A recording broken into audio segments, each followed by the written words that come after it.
Hello everyone, welcome on my channel study classes. So friends, आज हम लोग EVS के कुछ क्वेश्चंस की प्रैक्टिस करेंगे जो आपके सीटेट एग्ज़ाम के लिए काफ़ी इम्पॉर्टेंट है। तो आइए अब हम क्लास को स्टार्ट करते हैं। क्वेश्चन नंबर 1, बाघों के संदर्भ में सही कथन चुनिए। बाघ अंधेरे में हमसे 6 गुना बेहतर देख सकते हैं। सेकेंड ऑप्शन है कि बाघ की मूछें हवा में हुए कंपन को भांप लेती हैं। ऑप्शन नंबर 3 है कि बाघ की प्रत्येक स्थिति में आवाज़ एक जैसी होती है।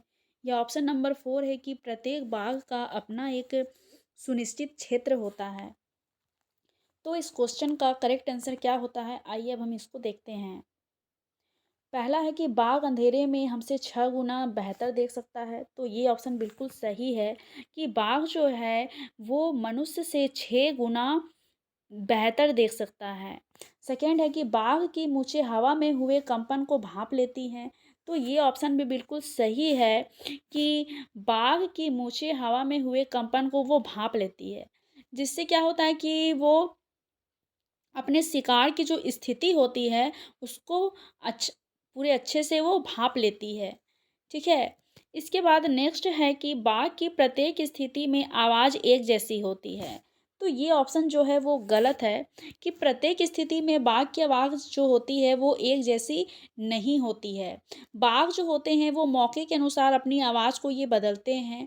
साथ ही साथ बाघ जो होते हैं वो 3 किलोमीटर दूर तक की आवाज़ को सुनकर वो पता लगा लेते हैं।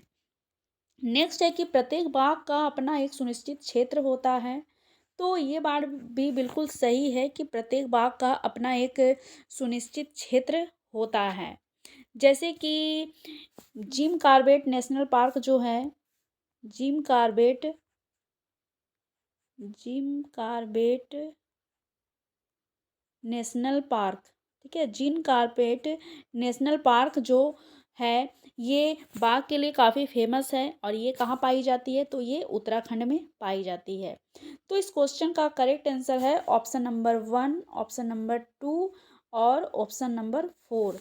ये तीनों जो हैं वो बिल्कुल करेक्ट हैं। तो इस क्वेश्चन का जो करेक्ट आंसर है जिसमें ये तीनों ऑप्शन दिए हुए हैं वो है ऑप्शन नंबर 3। इस क्वेश्चन का करेक्ट आंसर है ऑप्शन नंबर 3। अब नेक्स्ट क्वेश्चन को देखते हैं। क्वेश्चन है, कुछ पौधे ऐसे भी होते हैं जो चूहों, मेढकों, कीड़ों मकोड़ों और छोटे जीवों को खाकर अपना भोजन बनाते हैं। इनमें से निपैंथिस सबसे मशहूर पौधा है जो भारत के डैश राज्य में पाया जाता है। ये राजस्थान में पाया जाता है, या जम्मू कश्मीर में पाया जाता है, या मेघालय में पाया जाता है, या केरल में पाया जाता है। तो इस क्वेश्चन का जो करेक्ट आंसर होगा वो होगा ऑप्शन नंबर 3 कि निपेंथिस जो होता है जिसे घटपर्णी का पौधा कहा जाता है, तो ये मेघालय में, भारत के ये मेघालय में पाया जाता है। आइए अब हम इससे बारे में कुछ डिटेल से जान लेते हैं। जैसा कि आप यहाँ फिगर में देख रहे हैं, इसे ही निपेंथिस का पौधा यानी कि घटपर्णी का पौधा कहा जाता है। इसकी आकृति जैसा कि आप देख रहे हैं फिगर में, एक घड़े के समान होती है। और इसका जो ये मुंह होता है, ये जो पत्ता दिख रहा है, इससे ढका हुआ होता है। इसे ही घटपर्णी का पौधा कहा जाता है। आइए इसके बारे में कुछ हम इम्पोर्टेंट बातों को डिस्कस करते हैं। जिसकी घटपर्णी का जो पौधा है ये कहाँ पाया जाता है, तो घटपर्णी का जो पौधा होता है वो ऑस्ट्रेलिया में, ये ऑस्ट्रेलिया, इंडोनेशिया, ऑस्ट्रेलिया, इंडोनेशिया और भारत के मेघालय में, भारत के मेघालय में ये पाया जाता है। इसके बाद नेक्स्ट पॉइंट है कि नेपेंथिस का जो पौधा होता है वो कहाँ पाया जाता है, तो नेपेंथिस का जो पौधा होता है वो दलदली क्षेत्रों में पाया जाता है। दलदली क्षेत्रों में या नम जगह पर ये पाए जाते हैं। नम जगह पर पाए जाते हैं, नम जगह पर ये पाए जाते हैं। नेक्स्ट है कि निपेंथिस का जो पौधा होता है, इसका आकार जो होता है, ठीक है, इसका आकार जो है वो एक घड़े के समान होता है। इसका आकार जो होता है एक घड़े के समान होता है। और नेक्स्ट इम्पॉर्टेंट पॉइंट ये है कि इसको इनको क्या होती है कि इसको नाइट्रोजन की जब कमी हो जाती है, इसे जब नाइट्रोजन की जब कमी हो जाती है तो क्या करता है कि ये कीड़े मकोड़ों को, ठीक है, ये क्या करता है कि ये कीड़ों को, फिर चूहों को, इन सभी को क्या है कि वो अपना भोजन बनाता है। और इससे क्या है कि अपनी जो नाइट्रोजन की जो कमी होती है, इसको नाइट्रोजन की कमी को वो पूरा करता है। तो इस तरीके से हमने नेपेंथिस के पौधे के बारे में जाना। ये जो टॉपिक है यानी कि नेपेंथिस के बारे में, ये काफ़ी सीटेट का जो है वो काफ़ी फेवरेट क्वेश्चन है। अक्सर एग्ज़ाम में इनसे रिलेटेड क्वेश्चंस पूछे जाते हैं। तो इससे संबंधित जो इम्पोर्टेंट पॉइंट्स थे, इसे मैंने यहाँ इंक्लूड किया है। जैसे कि नेपेंथिस का जो पौधा है वो ऑस्ट्रेलिया, इंडोनेशिया और भारत के मेघालय राज्य में पाया जाता है। इसके साथ ही साथ ये दलदली भूमि में पाई जाती है। उसके साथ ही साथ ये नम जगह, जहाँ नमी जगह होती है, वहाँ पाई जाती है। इसका जो आकार होता है वो घड़े के जैसा होता है और इसका मुंह जो है वो एक पत्ती से ढका हुआ होता है। इसके बाद हमने जाना कि नेपेंथिस का जो पौधा होता है, इसमें जब नाइट्रोजन की जब कमी हो जाती है तो क्या करता है, ये कीड़ों मकोड़ों को, चूहों को ये चालाकी से फंसाकर खा जाता है, जिससे कि इसकी नाइट्रोजन की जो कमी होती है उसको वो पूरा करता है। इसके साथ ही साथ इसमें एक और भी इम्पॉर्टेंट बात है कि नेपेंथिस का जो पौधा होता है, इससे एक खुशबू आती है, ठीक है, इससे एक खुशबू आती है जिसको सूंघ कर जो ये कीड़े मकोड़े, चूहे जो होते हैं वो आ जाते हैं और इसकी जाल में ये फंस जाते हैं। और क्या होता है कि ये जो घटपर्णी है, चूहे लोग इसके स्मेल को सूंघ करके वो इसके पास आते हैं और फिर वो क्या करता है कि जैसे वो पास में आता है, उसको वो यहाँ नीचे धकेल देते हैं और फिर ये फटाक से अपने पत्ते से उसको ढक देते हैं। तो इस तरीके से ये कीटों का जो है ये भक्षण करता है। आइए अब हम नेक्स्ट क्वेश्चन को देखते हैं। क्वेश्चन नंबर 3, बूंद बूंद दरिया दरिया प्रकरण पढ़ाते समय एक शिक्षक शिक्षार्थियों से निम्नलिखित प्रश्न पूछता है। क्या नल से पानी आता है? क्या नहर से पानी आता है? क्या कुएं से पानी आता है? या क्या वर्षा से पानी आता है? शिक्षक शिक्षार्थियों में निम्नलिखित में से क्या विकसित करने का प्रयास कर रहा है? उनमें चिंतन कौशल का विकास करना चाहता है, या सामान्य ज्ञान का, या संवेग का, या अभिप्रेरणा का? तो इस क्वेश्चन का जो करेक्ट आंसर होगा वो होगा ऑप्शन नंबर 1, कि इसमें टीचर जो है वो क्या है कि स्टूडेंट में वो चिंतन कौशल को वो डेवलप करना चाहता है। क्योंकि जब बच्चों को वर्षा के पानी के बारे में पढ़ाया जाएगा, बूंद बूंद जल के बारे में पढ़ाया जाएगा, तो इसमें स्टूडेंट क्या है कि वो इस तरीके से वो अपना चिंतन करेंगे कि क्या नल से पानी आता है, क्या नहर से हम लोगों को पानी प्राप्त होता है, या कुएं से पानी आता है, या वर्षा से पानी आता है। इन सारे बातों को के बारे में वो चिंतन करेंगे। इससे क्या होगा कि बच्चे का जो माइंड जो है वो और भी डेवलप होगा। क्योंकि बच्चे इसमें क्या है कि अगर बच्चे किसी चीज़ को चिंतन करेंगे, उसके बारे में सोचेंगे, तो तरह तरह के सवाल उनके दिमाग में आएंगे, जिसको वो जानने का प्रयास करेंगे।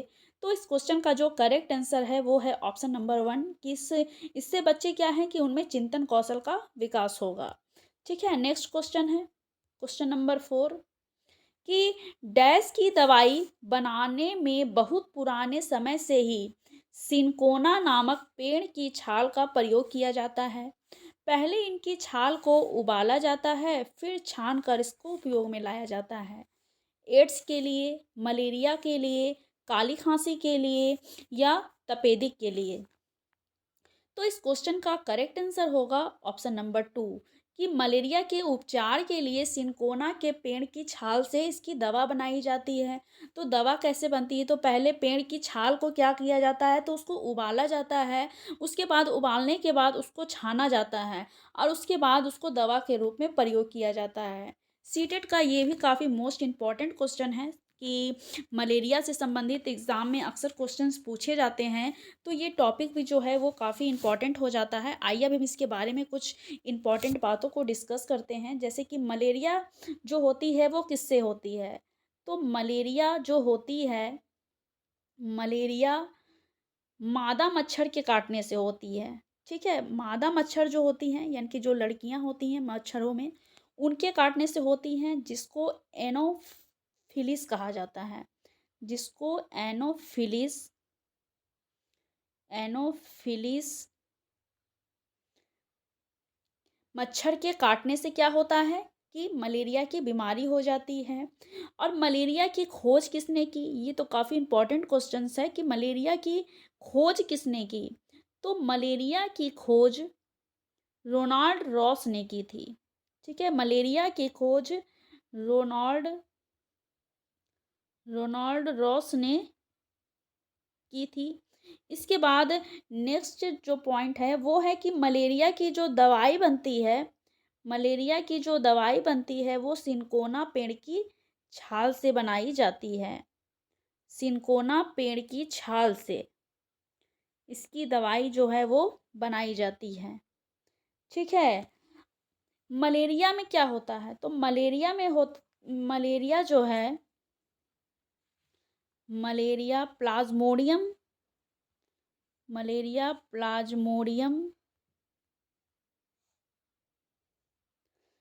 परजीवी से होता है।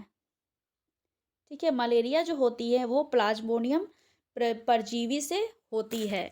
तो इसके बारे में कुछ इम्पॉर्टेंट ये बातें हैं जिसे मैंने यहाँ पर लिखा है, ताकि आप लोग को अपना नोट्स बनाने में कोई भी प्रॉब्लम ना हो।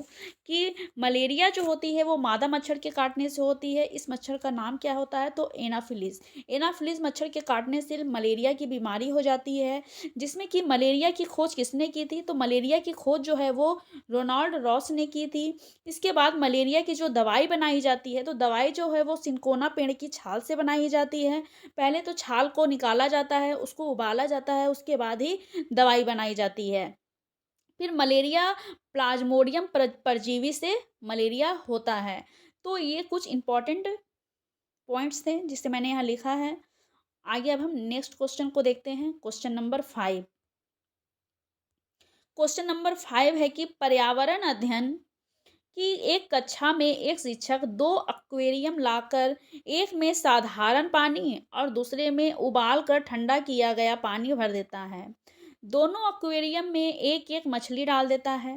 साधारण पानी से भरे एक्वेरियम में मछली जिंदा रहती है, जबकि उबाल कर ठंडा किए गए पानी में मछली मर जाती है, क्योंकि इस एक्वेरियम का पानी खनिज रहित हो चुका है, ऑक्सीजन रहित हो चुका है, या ऑप्शन नंबर 3 है कि मछली के तैरने के योग्य ही नहीं रहा है, या कीड़े मकोड़े रहित हो चुके हैं। तो इस क्वेश्चन का करेक्ट आंसर होगा ऑप्शन नंबर 2 कि पानी जो है वो ऑक्सीजन रहित हो चुका है। जब पानी को उबाला जाता है तो उसमें ऑक्सीजन जो होती है वो कम हो जाती है। जब ऑक्सीजन की मात्रा पानी में कम हो जाती है, जिससे क्या होता है कि मछली जो होते हैं उन्हें ऑक्सीजन प्राप्त नहीं हो पाता है।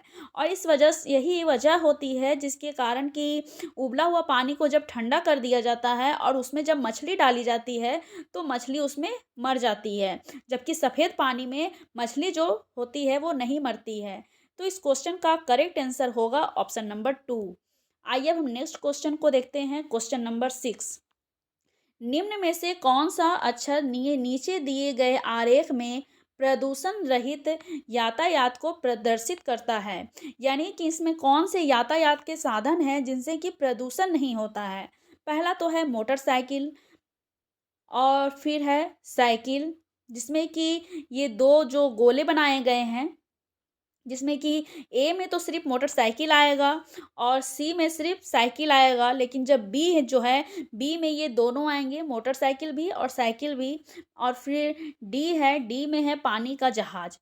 ऑप्शन नंबर कौन सा इसमें सही है, तो इस क्वेश्चन का जो करेक्ट आंसर होगा वो होगा ऑप्शन नंबर 3, यानी कि ऑप्शन नंबर सी जो है, जो सी इसमें दिया हुआ है वो बिल्कुल करेक्ट है।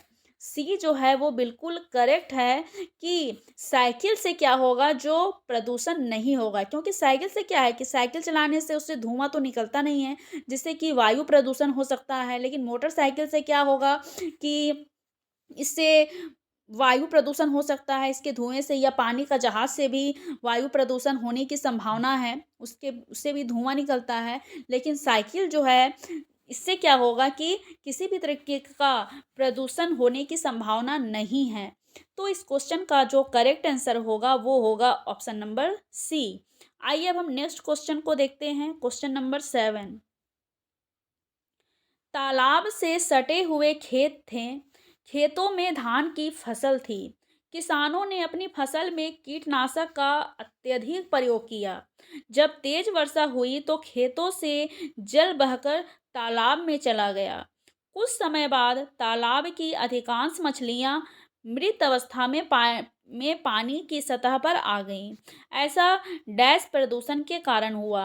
वायु प्रदूषण के कारण हुआ, जल प्रदूषण के कारण हुआ, या मृदा प्रदूषण के कारण हुआ, या जलवायु के कारण हुआ। तो इस क्वेश्चन का जो करेक्ट आंसर होगा वो होगा ऑप्शन नंबर 2, कि ये जो हुआ है वो जल प्रदूषण के कारण हुआ है। क्योंकि तालाब से जो सटा हुआ खेत है, उसमें क्या हुआ कि खेतों में धान की फसल लगी हुई थी। किसानों ने क्या किया कि फसल में कुछ कीटनाशकों का अत्यधिक मात्रा में क्या किया कि प्रयोग कर दिया। तो तेज जब वर्षा होती है तो पानी क्या हुआ कि खेत से बहकर वो तालाब में आ गया पानी। और कुछ समय बाद क्या है कि तालाब में जो मछलियां थीं वो मर गईं। क्यों मरी? क्योंकि उसमें जो कीटनाशक का जो प्रयोग हुआ, वो उससे क्या हुआ कि पानी जब वर्षा हुई तो उस जो वर्षा का जो जल था वो कहीं न कहीं दूषित दूषित हो गया, और वो दूषित जल जो है वो तालाब में चला गया, और तालाब में जो मछलियाँ थीं उसके कारण वो उनकी मृत्यु हो गई। तो इस तो ऐसा क्यों हुआ? तो ये जल प्रदूषण के कारण हुआ। तो इस क्वेश्चन का करेक्ट आंसर होगा ऑप्शन नंबर 2। आइए अब हम नेक्स्ट क्वेश्चन को देखते हैं। क्वेश्चन नंबर 8, पर्यावरण शिक्षा की आवश्यकता है। क्यों है?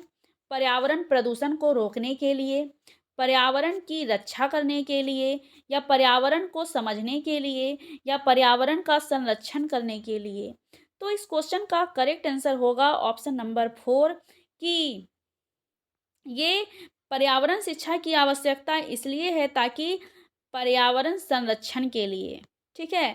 इसी के अंदर पर्यावरण संरक्षण के अंतर्गत ही ये तीनों पॉइंट आ जाएंगे कि पर्यावरण प्रदूषण को रोकने के लिए, पर्यावरण की रक्षा के लिए, और पर्यावरण को समझने के लिए।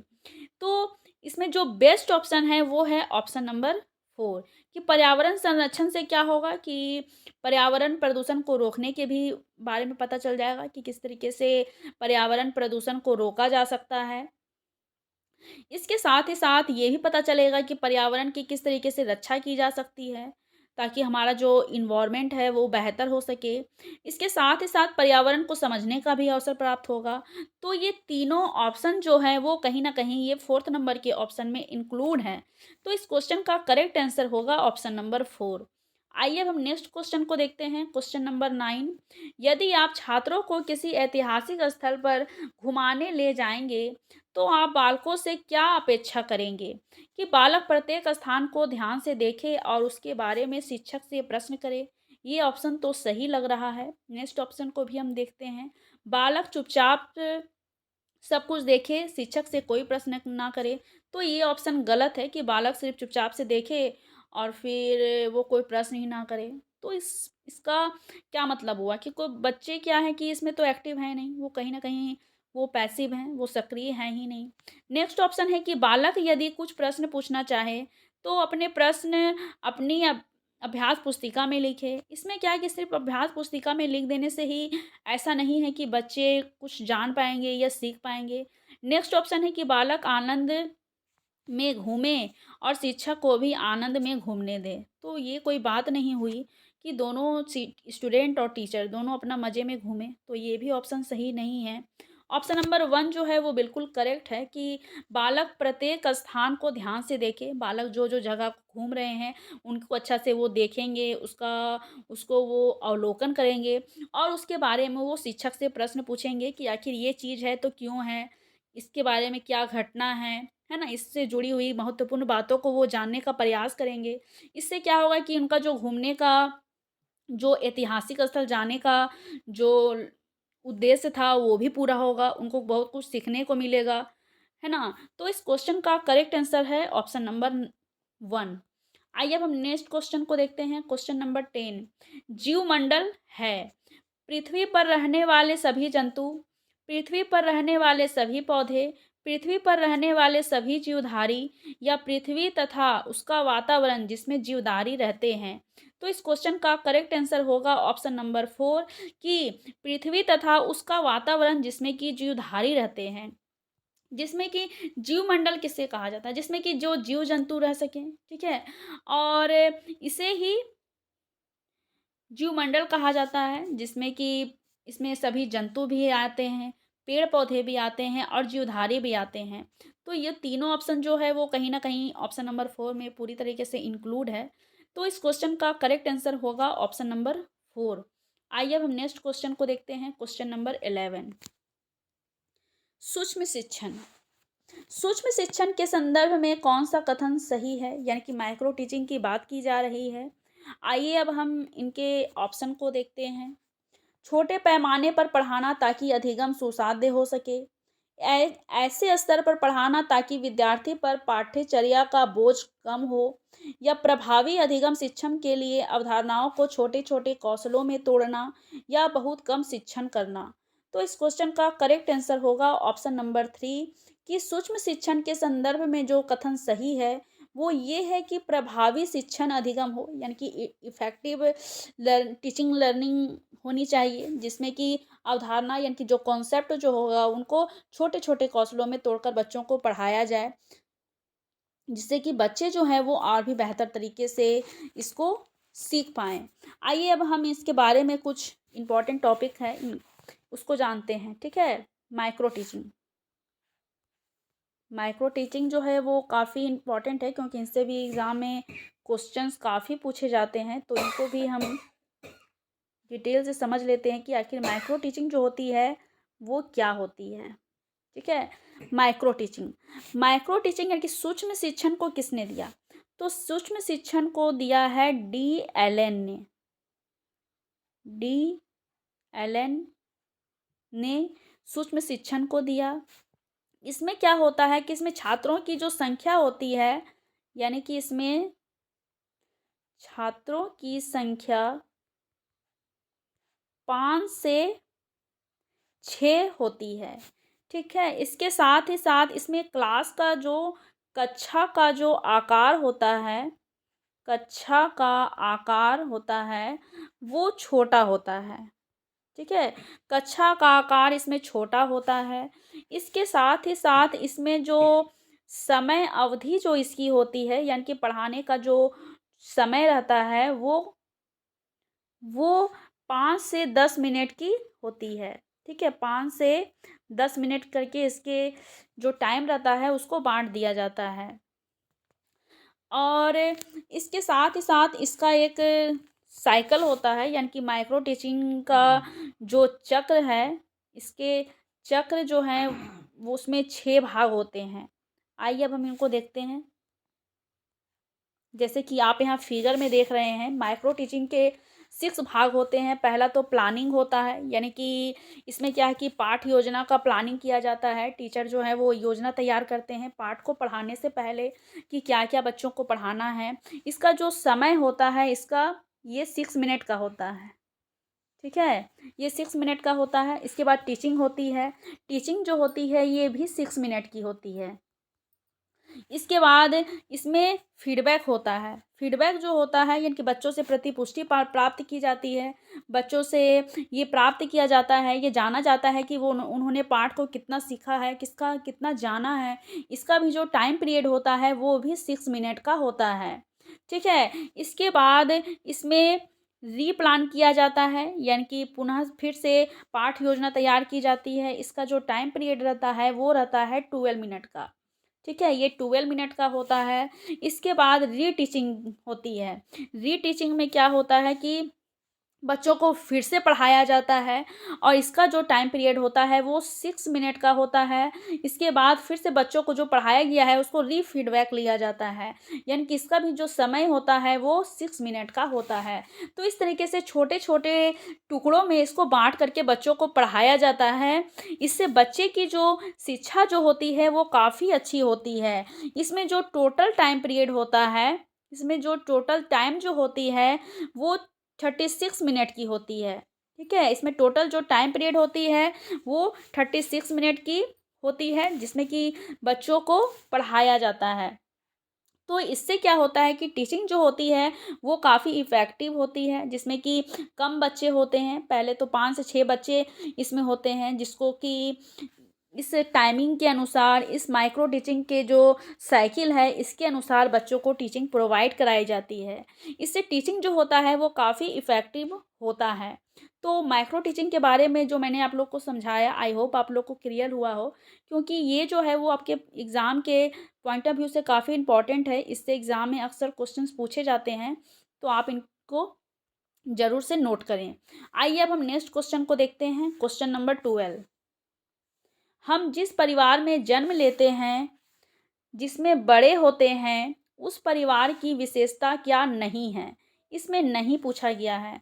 अक्सर जब हम एग्ज़ाम में क्वेश्चंस को अटेम्प्ट करते हैं तो क्वेश्चंस को क्या है कि हम इतनी जल्दबाजी में पढ़ते हैं कि कभी-कभी जानते हुए भी अक्सर क्वेश्चंस हमसे गलत हो जाते हैं और फिर हम उसको ठीक नहीं कर पाते। लेकिन जब से अब सीबीटी मोड पर आपका एग्ज़ाम होता है तो ये काफ़ी अच्छी बात है, क्योंकि इसमें क्या है कि क्वेश्चंस मान लीजिए कभी गलत भी हो गया तो फिर हम आंसर को इसमें क्या है कि चेंज कर सकते हैं।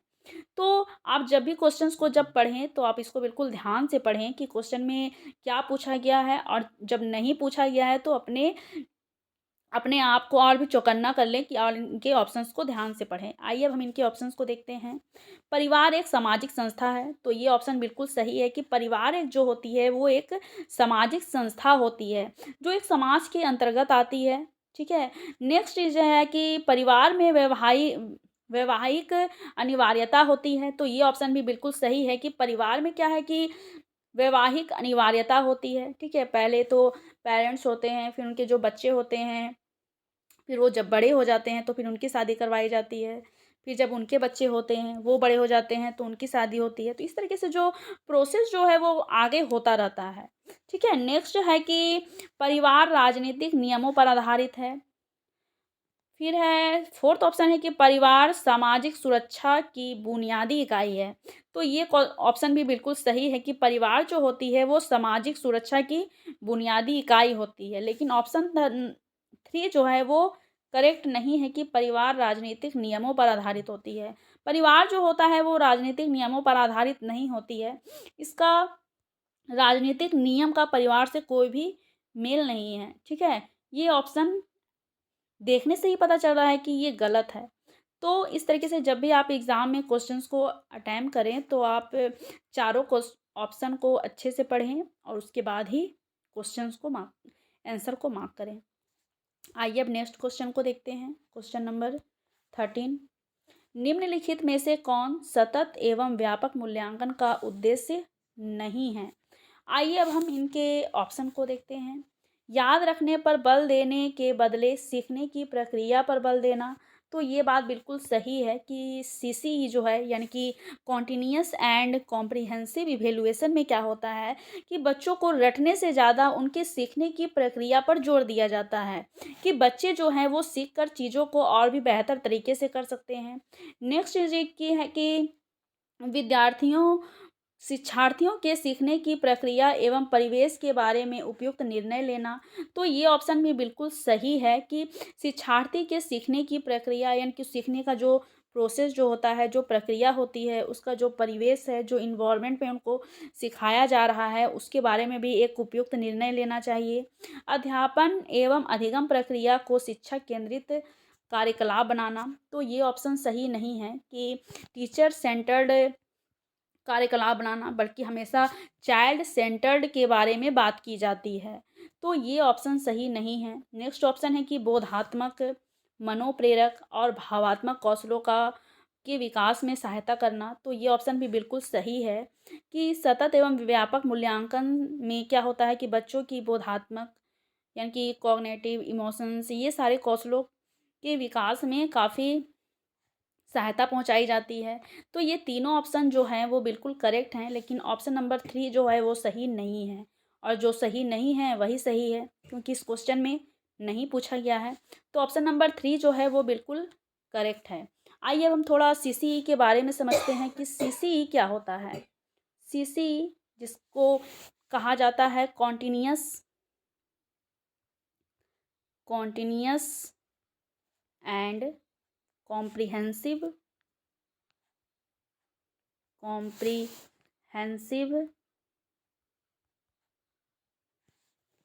इवेलुएशन। आप इसके फुल फॉर्म को भी याद रखें क्योंकि एग्ज़ाम में इसके फुल फॉर्म भी पूछे जा सकते हैं। तो सतत और व्यापक मूल्यांकन क्या होता है? ये जो होता है वो विद्यालय आधारित मूल्यांकन होता है। ये विद्यालय आधारित मूल्यांकन होता है। इसके बाद क्या होता है कि सतत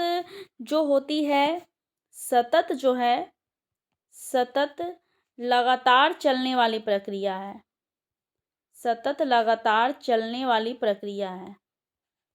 ठीक है, सतत जो है वो लगातार चलने वाली प्रक्रिया है। और व्यापक क्या होता है कि व्यापक में समस्त कौशल आ जाते हैं।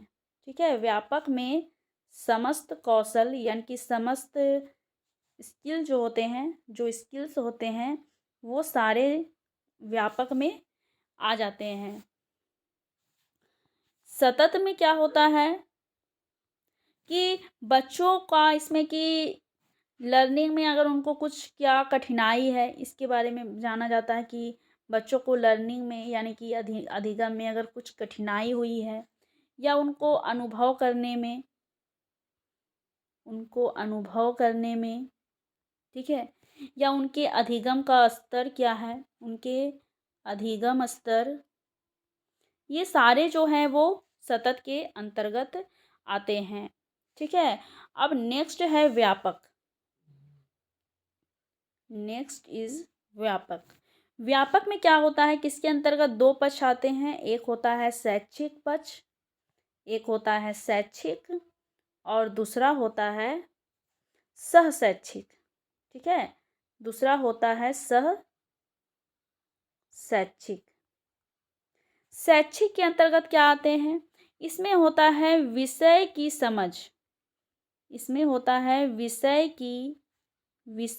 समझ से संबंधित बातें और ज्ञान, ये जो होते हैं वो शैक्षिक के अंतर्गत आते हैं।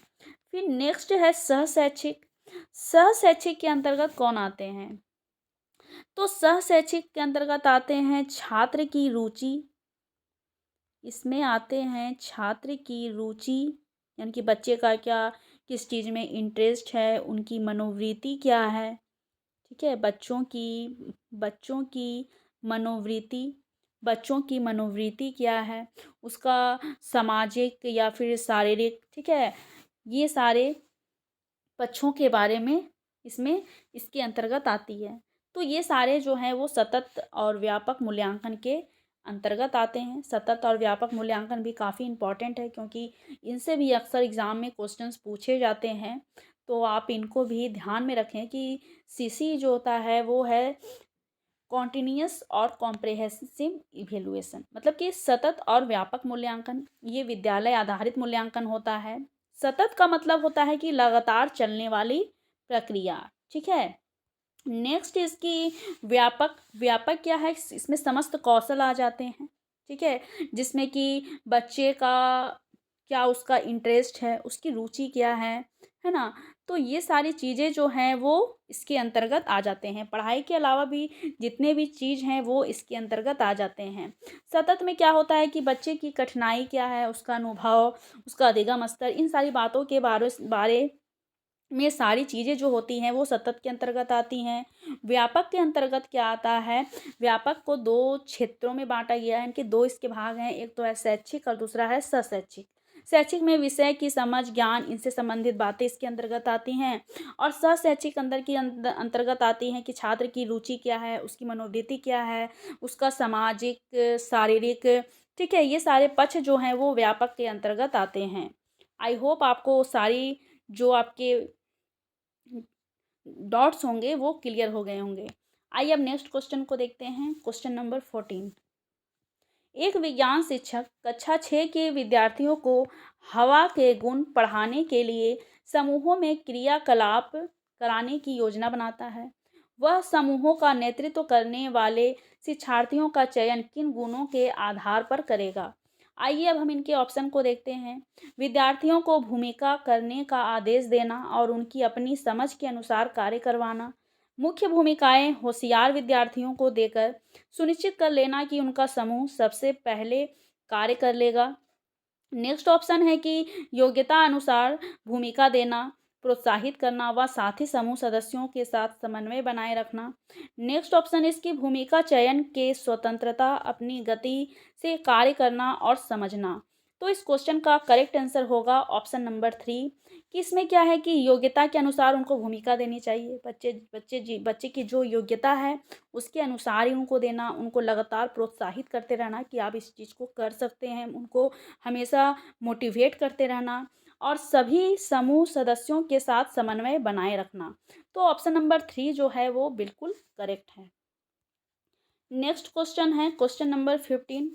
आपके विद्यालय में ऐसे विद्यार्थी भी पढ़ते हैं जो अपने घर वालों का धनार्जन में हाथ बटाते हैं, यानी कि कुछ बच्चे ऐसे भी होते हैं जो पढ़ाई के साथ साथ वो कुछ काम भी करते हैं ताकि अपने फैमिली वालों को वो कुछ पैसा से संबंधित सपोर्ट भी कर पाएँ। इसलिए ये छात्र पढ़ाई, गृह कार्य आदि पर ध्यान नहीं दे पाते हैं। तो आप कक्षा में उन्हें प्रताड़ित करेंगे, तो बच्चों को किसी भी तरीके से प्रताड़ित नहीं करना है, ठीक है?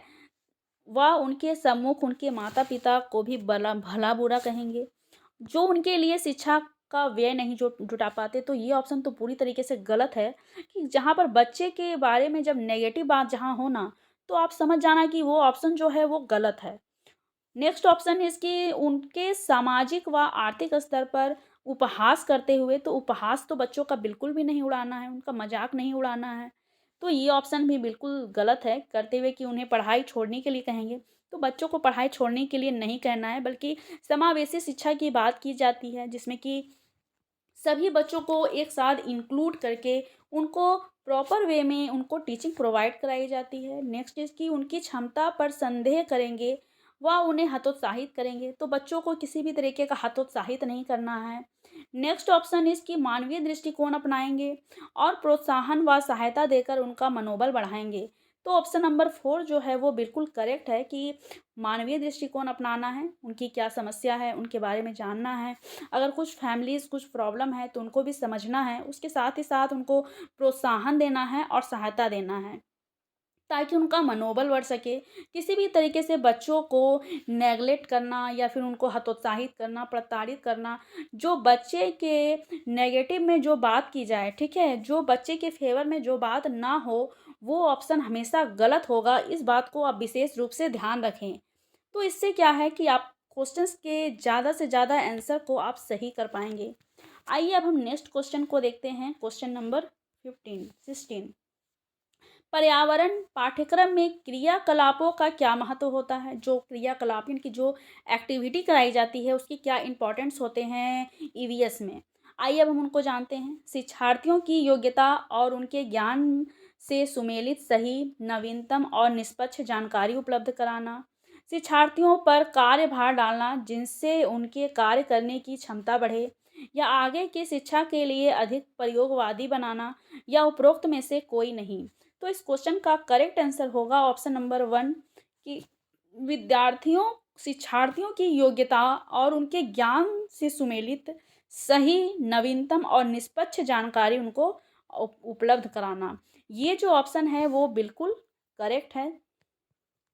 बच्चे की क्या योग्यता है, उसके ज्ञान क्या है, उसकी नॉलेज क्या है, ठीक है? और उसके साथ ही साथ उनको नवीनतम और निष्पक्ष जानकारी, कुछ उनका जो प्रीवियस ठीक है। प्रीवियस जो नॉलेज है, बच्चे का जो पूर्व ज्ञान है, उससे जोड़ते हुए बच्चों को नवीन जानकारी उपलब्ध कराना इज़ मोस्ट इम्पॉर्टेंट। ठीक है, तो ये ऑप्शन जो है वो बिल्कुल करेक्ट है।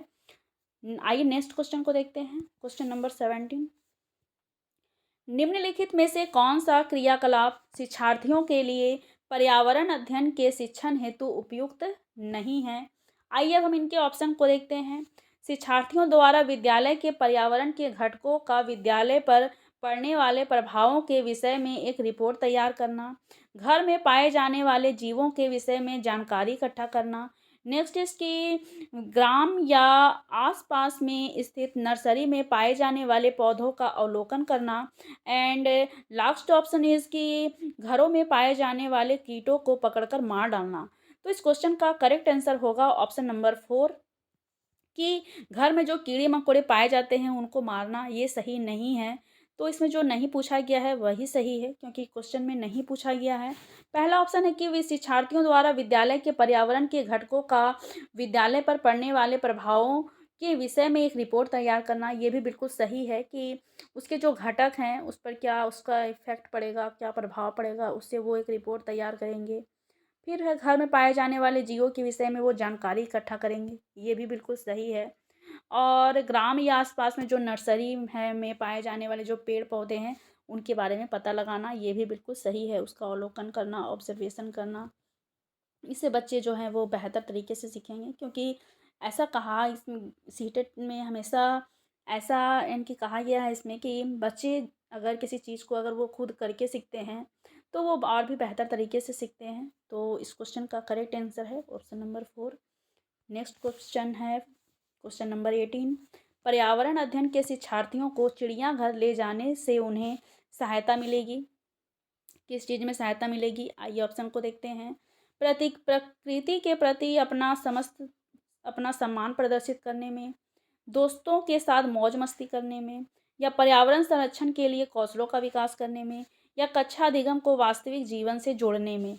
तो इसका करेक्ट आंसर होगा ऑप्शन नंबर 4 कि पर्यावरण अध्ययन के शिक्षार्थियों को चिड़ियाघर ले जाने से क्या सहायता मिलेगा कि उससे क्या है कि उनको अधिगम के साथ साथ यानी कि लर्निंग के साथ साथ उनको वास्तविक जीवन से जोड़ने का अवसर प्राप्त होगा।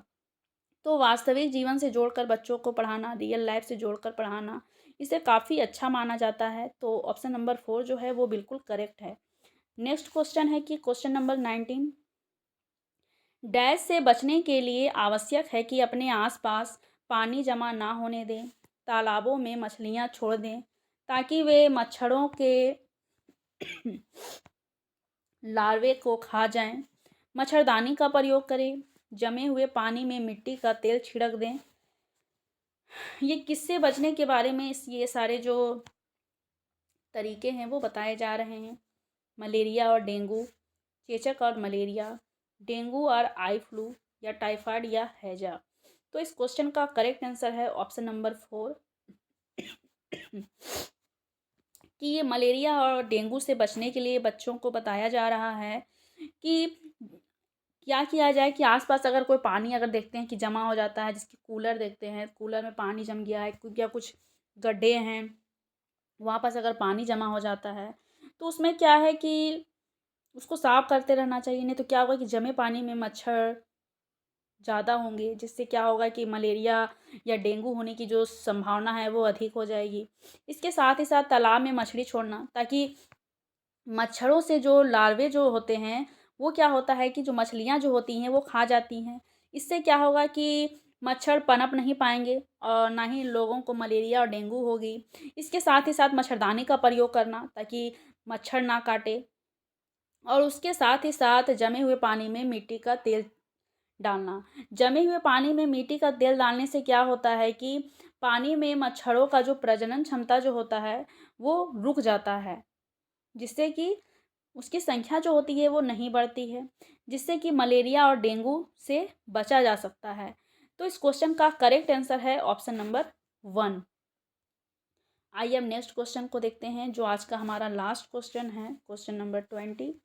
प्रश्नोत्तर विधि में यह विचारणीय है कि पाठ्य पुस्तक के शब्दों एवं वाक्यों का प्रयोग किया जाए, बालकों को प्रश्न के उत्तर देने के लिए तैयार होने को कहा जाए, या छात्रों को प्रश्न के उत्तर स्वयं सोच कर देने को कहा जाए, या छात्रों के स्वैच्छिक उत्तरों पर आश्रित रहा जाए। तो इस क्वेश्चन का जो करेक्ट आंसर होगा वो होगा ऑप्शन नंबर 3, कि छात्रों को प्रश्न के उत्तर स्वयं सोचकर देने को कहा जाए। जब बच्चा किसी प्रश्न का उत्तर स्वयं सोचकर देगा तो इससे क्या है कि बच्चे में चिंतन कौशल का, बच्चे क्या है कि खुद सोचेंगे उस क्वेश्चंस का क्या आंसर होना चाहिए, अपना वो दिमाग लगाएंगे।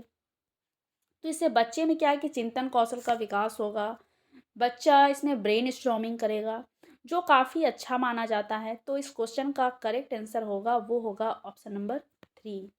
तो फ्रेंड्स, आज हमने टोटल 20 क्वेश्चंस को डिस्कस किया, जो आपके लिए काफ़ी इम्पॉर्टेंट हैं। आपको क्वेश्चंस कैसे लगे ये आप कमेंट बॉक्स में ज़रूर बताएं, और आपके कितने क्वेश्चंस के आंसर सही हुए ये भी आप कमेंट बॉक्स में ज़रूर बताएं। और इसी तरीके से हम लगातार इस चैनल पर अभी सीटेट से रिलेटेड क्वेश्चंस की प्रैक्टिस करते रह रहे हैं, जिससे कि आपका एग्ज़ाम में कोई भी परेशानी ना हो, आप एग्ज़ाम में अच्छे से क्वेश्चंस को अटेम्प्ट कर पाएँ। और मैं नेक्स्ट वीडियो जल्दी अपलोड करूँगी, जिसमें कि हम ये डिस्कस करेंगे कि आखिर कौन सा पॉजिटिव पॉइंट होता है किसी और क्वेश्चंस के सही होने में, और कौन सा नेगेटिव पॉइंट होता है किसी क्वेश्चंस के गलत होने में। इससे क्या होगा कि क्वेश्चंस के जो क्वेश्चंस में क्वेश्चन जो आंसर पूछे जा रहे हैं, तो उससे जो कीवर्ड जो होता है उसके माध्यम से आप आंसर को पहचानने में ज़्यादा अच्छे से कर पाएंगे, ज़्यादा से आप आंसर को पहचान पाएंगे। तो इस तरीके से नेक्स्ट क्लास में हम कुछ इम्पॉर्टेंट कीवर्ड को डिस्कस करेंगे, जो आपके एग्ज़ाम के लिए काफ़ी इम्पॉर्टेंट होंगे, उससे आप क्वेश्चंस को आसानी से आप सॉल्व कर पाएंगे।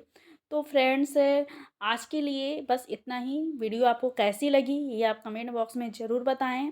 Thank you so much.